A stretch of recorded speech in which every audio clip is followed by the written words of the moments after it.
কংগ্ৰেছে একোৱে মানি নলয়। কংগ্ৰেছে কি মানি ল'ব? মানে গোটেই যত সৃষ্টি যত দোষ নন্দ ঘোষ হ'ল কংগ্ৰেছ। बीजेपी सरकार हर कई दिन हल 10 बছर हल 55 तक कांग्रेस ने शासन किया।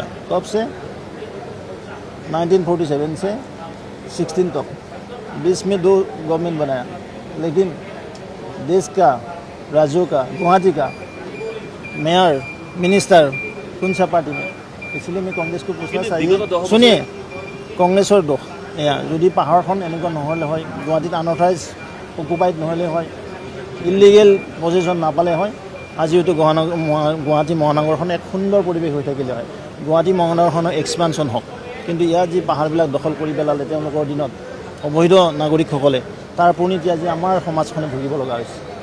কিন্তু বিগত 10 বছৰ কেৱল ইউএছৰ বিষয়ৰ ওপৰত আপুনি স্থায়ী সমাধানটো কেতিয়া হ'ব? চাওক চৰকাৰে এক লং টাৰ্মৰ চিন্তা চৰ্চা কৰি আছে, ছুপাৰ চাকাৰ লগাইছে।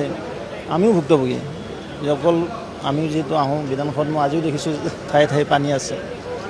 জনতাটো আমিও জনতা না, কিন্তু ইয়াৰ এক স্থায়ী সমস্যা সমাধান নিশ্চয় মাননীয় মুখ্যমন্ত্ৰী মহোদয় বলিষ্ঠ নেতৃত্বত হ'ব। মুখলধাৰা বৰষুণ হৈ আছে।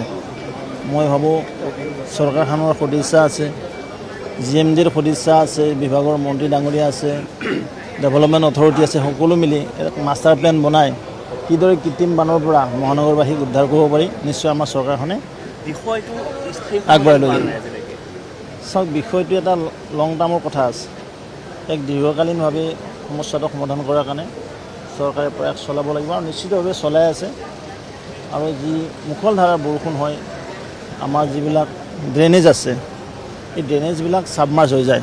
যিহেতু পাহাৰৰ ওপৰৰ পৰা চিল্টেশ্যনটো আহে, বালিবিলাক আহে, মই দেখিবলৈ পাইছোঁ, মই নিজে প্ৰত্যক্ষ কৰিছোঁ যে ড্ৰেইনবিলাক মাৰা যায়। মই ভাবোঁ